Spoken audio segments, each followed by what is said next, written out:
Olá, bem-vindos ao Criarte. Hoje é dia de atualização e hoje vamos ficar com a análise de obra. Bem-vindos.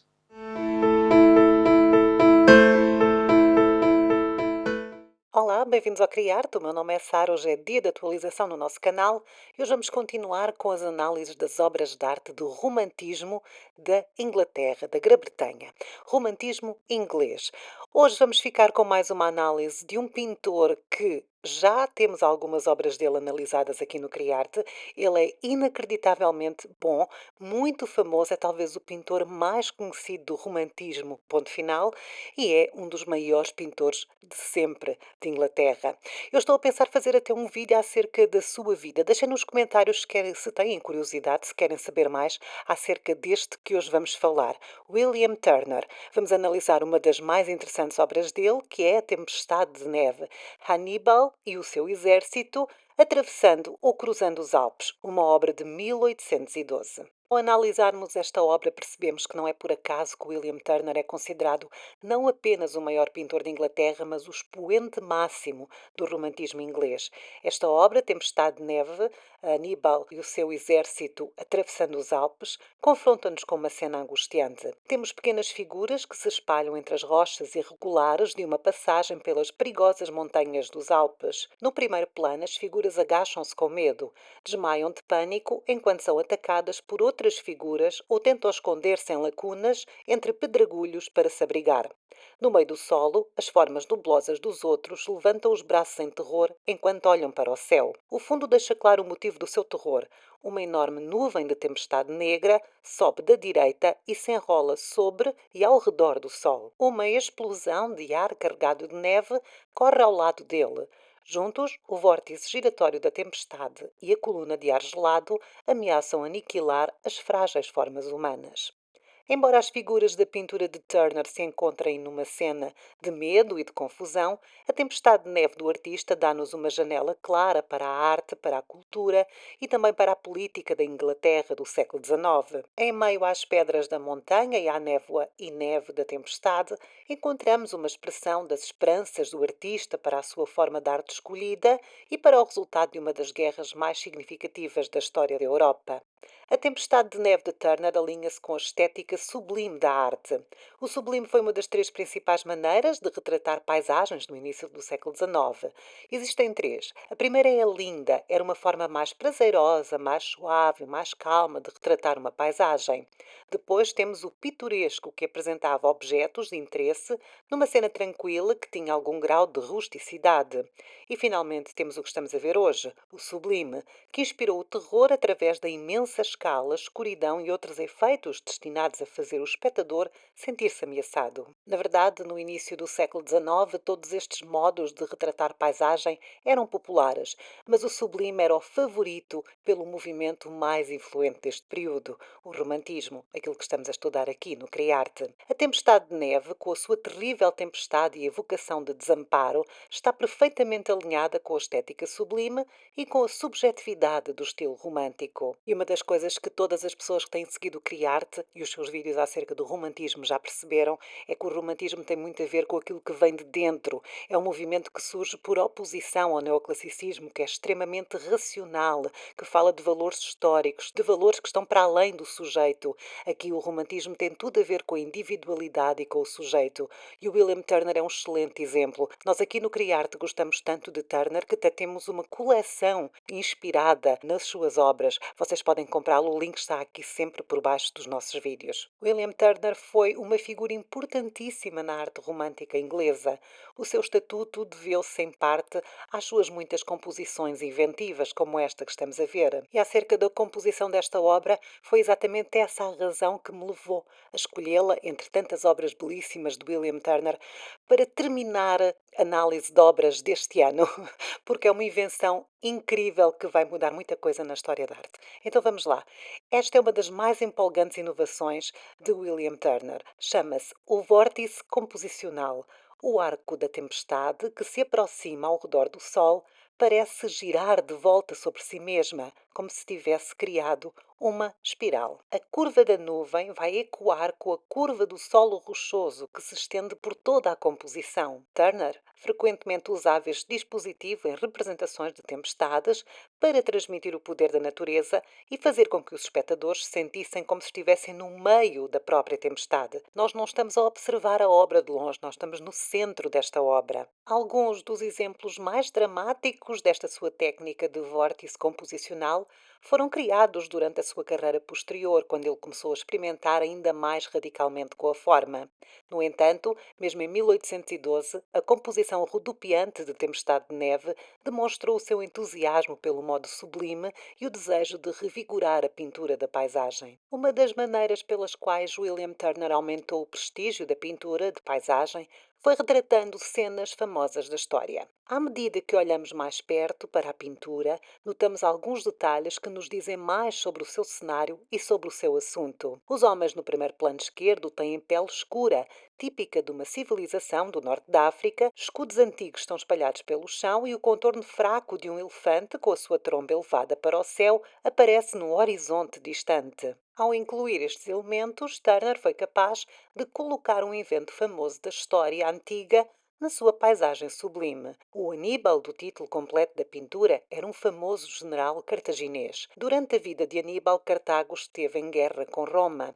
Um dos eventos mais famosos deste conflito foi a invasão de Roma por Aníbal, um feito que ele realizou ao passar pela cordilheira mostrada nesta pintura. Ele atravessou realmente os Alpes para ir atacar Roma. Ele liderou não apenas soldados, mas também aproximadamente 3 dúzias de elefantes treinados para lutar em batalha pela traiçoeira passagem dos Alpes. Aqui, Turner imagina o exército do famoso general enquanto eles atravessavam a paisagem e se encontram vulneráveis ao clima alpino imprevisível. Esta alusão do Turner ao passado antigo teria, na verdade, ajudado a elevar o prestígio desta obra. Nós não nos podemos esquecer que antes deste período as paisagens ocupavam um lugar baixo na hierarquia de géneros de pintura. O academicismo estava muito presente no neoclassicismo, onde as pinturas históricas estavam no topo e a paisagem era desconsiderada. Na época, o género de arte mais celebrado em Inglaterra e na França era a pintura histórica, e esta retratava cenas do passado antigo, da Bíblia ou da mitologia. As pinturas históricas usaram assuntos elevados e modelaram o comportamento moral para os espectadores, atraindo o favor e a aprovação dos críticos. Ou seja, quando as pessoas iam ver uma exposição, estavam à espera que lhes contassem uma história com uma determinada moral, não iam só para ver uma paisagem. Para combater este tipo de pensamento, William Turner e os seus colegas que pintavam paisagens decidiram elevar as suas pinturas inserindo cenas da história ou lendas nas suas paisagens, fazendo então uma nova categoria, a paisagem histórica. Esta obra que estamos a ver é um exemplo disso. Os pintores de paisagens históricas foram protegidos de acusações de que não tinham educação ou não tinham a capacidade de transmitir ideias elevadas pelo simples facto de que o seu trabalho incluía narrativas respeitadas que carregavam significados morais importantes. Em 1812, no ano em que William Turner completou este trabalho, Tempestade de Neve, a pintura teria suscitado várias interpretações. Aqui, o uso do sublime transmitiu o poder da natureza, mas outros detalhes sugerem uma mensagem mais afiada e mais oportuna. A história diz que Aníbal viajou ao lado dos elefantes de guerra durante a travessia alpina. Na pintura de Turner, nós o vemos ao longe, montando um elefante que levanta a sua tromba perto do horizonte. O que Turner escolheu enfatizar, em vez disso, é o terror e o perigo mortal experienciado pelos soldados que seguem o general.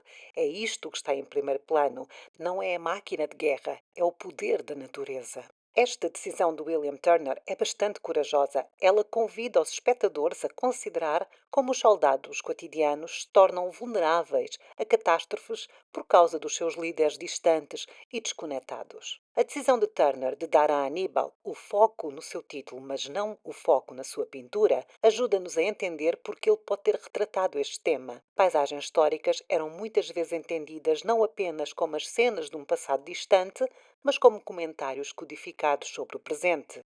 Quando Turner estava a trabalhar nesta pintura, a Inglaterra estava presa numa guerra contra o imperador francês Napoleão Bonaparte. Esta guerra foi tão desastrosa que, segundo algumas estimativas, ceifou a vida de aproximadamente 5 milhões de pessoas por toda a Europa. No início do século XIX, o imperador era frequentemente referido como o Aníbal moderno, porque ele também invadiu a Itália atravessando os Alpes. Na verdade, pouco mais de uma década antes de William Turner pintar esta obra, A Tempestade de Neve, o pintor francês Jacques-Louis David retratou Napoleão cruzando os Alpes enquanto estava sentado no seu cavalo, uma obra completamente diferente, mas acerca da guerra também e retratando o mesmo local. Eu pessoalmente acho muito interessante comparar as obras, não por uma questão estilística, claro, mas de um lado temos a perspectiva de um francês que era bonapartista, portanto ele era do partido de Napoleão Bonaparte, concordava com a guerra, e do outro lado temos uma perspectiva de William Turner que nos mostra não aquele grande herói pintado de uma forma neoclássica,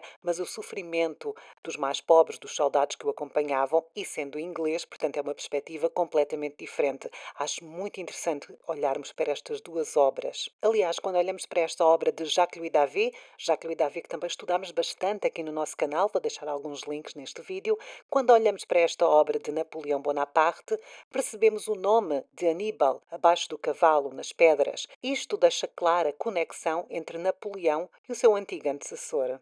Podemos, portanto, entender a cena antiga de Turner como uma alusão a Napoleão e às suas grandes conquistas, às suas guerras, como um motor de destruição, não muito diferente da própria tempestade de neve neste caso. Além disso, a devastação do exército de Aníbal representa o desejo fervoroso de Turner e dos seus compatriotas ingleses de que Napoleão e o seu exército caiam em breve. Na verdade, a decisão do artista de usar uma tempestade de neve para expressar essa esperança agora parece-nos quase profética. O exército francês sofreria perdas severas devido às tempestades de inverno quando Napoleão invadiu a Rússia em 1812, menos de um ano depois que Turner começou este seu trabalho. Por esse motivo, podemos entender a pintura como um comentário muito oportuno sobre a liderança irresponsável do imperador francês. Mesmo sem essa coincidência, no entanto, esta pintura permanece vital para entender as principais correntes artísticas e histórias do início do século XIX, graças ao seu uso do sublime e das implicações da sua paisagem histórica. A composição irregular, sem eixos geométricos ou perspectiva, quebra as regras tradicionais da composição. William Turner esboçou as figuras em primeiro plano já em 1804 e observou uma tempestade impressionante de Fanley Hall, a casa de Walter Fawkes, em Yorkshire, em 1810. Fazendo anotações no verso de uma carta, ele comentou para o filho de Fawkes, Hawkensworth, que seu semelhante seria visto novamente em 2 anos e seria chamado de Aníbal cruzando os Alpes. Turner também pode ter sido inspirado por uma pintura a óleo perdida do exército de Aníbal descendo os Alpes para o norte de Itália pelo mestre da aguarela John Robert Cousins.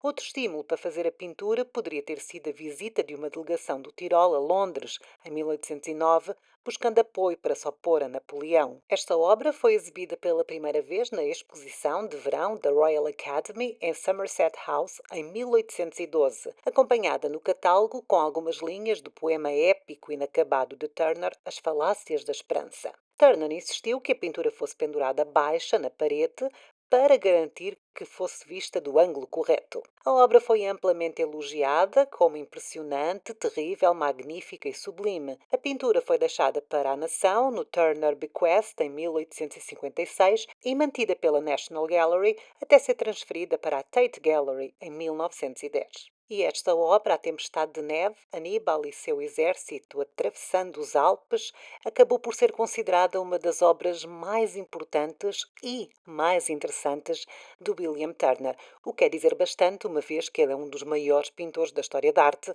portanto, esta obra é realmente muito importante. Eu acho-a belíssima, mas eu sou suspeita porque gosto muito, muito do William Turner e estou mesmo a pensar fazer um vídeo acerca da sua vida.